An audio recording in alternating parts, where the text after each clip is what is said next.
Goal setting. It's one of those things we all think we know, right? But what if almost everything you've picked up is just the tip of the iceberg? What if there's a deep science, a fascinating history, and a really modern debate that could totally change how you go after what you want in life? We're going way beyond the usual tips today. Think of this as your masterclass, pulling from decades of incredible research to give you the definitive guide. So here's our game plan. We're going to start with a scientific revolution that actually proved goals work. Then we'll get into the practical stuff, your toolkit for success. From there, we'll dive deep into the psychology, the inner game between your goals and your ego. We'll see how this all plays out in the real world. And then, we're going to talk about the dark side, the hidden dangers of goal setting. And we'll wrap it all up with a powerful new way to think about goals versus systems. All right, let's kick things off with the big breakthrough. For the longest time, motivation was this kind of fuzzy, soft concept. But a whole wave of research came along and turned it into a hard science. And it all started with one simple, incredibly powerful idea. At its heart, goal setting is really just this. You create a super clear picture of a future you want, a future that's different from right now. And that creates this little bit of tension in your brain, a psychological gap that you are naturally wired to close. It's not just wishing, it's a full-on commitment with your thoughts, your feelings, and your actions to consciously go out and bridge that gap. Okay, now this right here, this is probably the single most important discovery in over 35 years of research on the topic. Two pioneers, Edwin Locke and Gary Latham, found that telling someone to just do your best, well, it's pretty much useless. But if you give them a specific, difficult, ambitious goal, like increase your output by 50%, it changes everything. The results are just undeniable. A whopping 90% of studies show that specific, hard goals just blow easy or vague ones out of the water, every single time. So why does that happen? What's the magic here? Well, it's not magic, it's psychology. The research points to these four key mechanisms. First, choice. A clear goal is like a filter for your brain. It directs your attention only to the stuff that matters. Second, effort. It's simple, really. It just makes you work harder. Third, persistence. When you inevitably hit a wall, a strong goal is the reason you get back up and try again. And finally, cognition. A really tough goal actually forces your brain to get creative, to invent new strategies to get the job done. Look, understanding the science is great, but putting it into practice, that's the real challenge. So let's shift gears and get into the practical frameworks, the tools you can start using today. So if your big goal, what researchers call your distal goal, is to climb Mount Everest, well, that can feel completely overwhelming. The key is to create what are called proximal goals or sub-goals. Just think of them as base camps on your way up the mountain. Okay, my only job is to reach base camp 1 by Tuesday. Every time you hit one of these smaller goals, you get this jolt of feedback, this proof that you're on the right track. It boosts your confidence and keeps that motivation burning for the long haul. Now for one of my favorite tools, because it's so powerful and evidence-based. It's called Whoop. First, you state your wish. Then you imagine the best possible outcome. And I mean really feel it, visualize it. But here comes the secret sauce, the part everyone misses. You have to identify the main obstacle. And not just any obstacle, the internal one. Is it your own self-doubt, your habit of procrastinating? Then you make a plan, a simple if-then plan. If I feel that urge to procrastinate, then I will just work for 5 minutes. It's a way of planning for failure, and it dramatically increases your chances of success. So we've talked about the what, the why, and the how. But now we need to go a layer deeper. We need to talk about the motivation behind your goal. Because honestly, this is the difference between achieving something and feeling truly fulfilled, or just ending up on a hamster wheel, chasing the next temporary high. I want you to actually pause for a second and think about this. Pick a goal you're working on right now. Is it really, truly serving you? Or is it maybe serving your ego?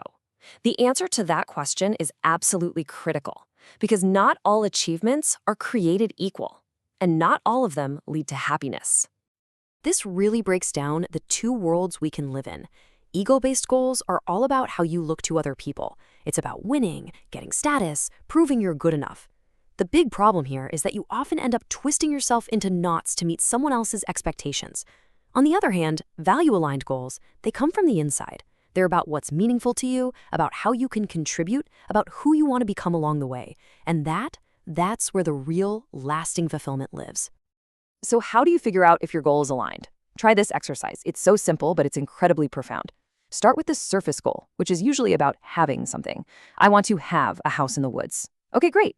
Now ask yourself, once I have it, What will I be doing? Well, I'll be doing a lot of relaxing and looking at nature. Now for the final, most important question. When I am doing that, who will I be being? I will be calm, recharged, and patient. And boom, there it is. The real goal was never the house. It was the feeling. It was a state of being. And knowing that gives you a million other ways to find that feeling in your life, right now. All right, we've gone from the science lab to inside our own heads. Now let's zoom out and see how these powerful ideas are being used every single day in all corners of our world to achieve some pretty incredible things. I mean, the impact is it's everywhere you look. In the business world, goal-setting theory is the absolute bedrock of frameworks like OKRs, that's objectives and key results, used by giants like Google to get thousands of people pulling in the same direction. In education, research shows that goal-setting programs are a fantastic way to help close stubborn achievement gaps. And of course, in our own lives, it's the engine behind every successful budget, every fitness journey, every savings plan. It really is a universal key to progress. But here's the thing. Like any powerful tool, goals can be dangerous if you misuse them. When they're poorly designed or when we get obsessed with them, they can have some really serious negative side effects. It's time to read the warning label. This quote comes from a super famous and honestly controversial paper from 2009 called Goals Gone Wild. And it really sent shockwaves through the business world because it was one of the first to argue that our obsession with goals had a dark side that everybody was just ignoring. They basically said, hey, these things can be dangerous. One of the biggest dangers is what's called tunnel vision. And there's this classic psychology experiment that shows it perfectly. People were asked to watch a video of two teams passing basketballs, and their goal was very specific. Count the number of passes made by the team in white shirts. Simple enough.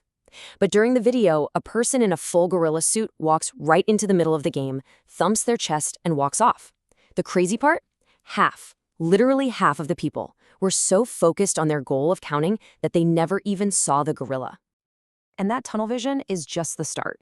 This intense, narrow focus on hitting a target has been linked to all sorts of problems. It can encourage people to cheat or engage in unethical behavior just to hit their numbers. It can make them take crazy risks. And it can even kill intrinsic motivation. It makes you stop enjoying the actual activity because you're so obsessed with the outcome. So what's the antidote to all this?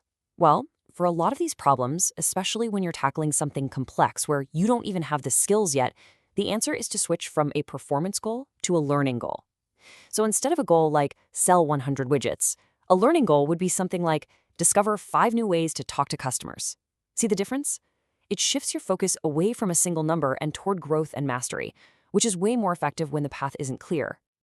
This brings us right to the heart of a huge modern debate. You hear it all the time now from productivity gurus. Forget goals, focus on systems. But is it really one or the other? Let's try to build our final synthesis. So here's the debate in a nutshell. Goal-focused people are all about the finish line, losing 20 pounds, publishing the book. Systems-focused people are all about the daily process, eating healthy today, writing 500 words today. The argument for systems is pretty compelling. Goals can make you feel like a failure until you reach them, but a good system gives you a win every single day you follow it. But here's the real insight, the thing that brings it all together. It's not a conflict. It's a partnership. Your goal is the North Star. It's the destination, the guiding light that gives you direction and tells you where you're going. But your system, that's the ship. It's the oars in the water, the daily actions that actually move you forward. You absolutely need both. A ship with no destination is just drifting, and a destination with no ship is just a dream. That said, there are definitely times when you want to lean more heavily on your system. For instance, if you're a total beginner at something, your main job is just to build the habit of showing up. That's a system. Or if you've already hit a big goal, say you've lost the weight, now you're in maintenance mode. Your system is what keeps you there. And this one's really important. If you're feeling totally overwhelmed or your confidence is low, focusing on the small daily win of just doing your system can be the best way to build yourself back up. And that brings us to the final big question, the one that really ties everything we've talked about together. It's not about choosing goals or systems. It's about smart integration. The question you should be asking yourself is this: how can I design a daily system that is so aligned with my deepest values that the journey itself feels meaningful? And at the same time, how can I use specific, challenging goals, not as a source of pressure, but as a compass to guide my journey and a tool to find out what I am truly capable of? Getting that balance right, Well, that's the real secret to a well-lived life.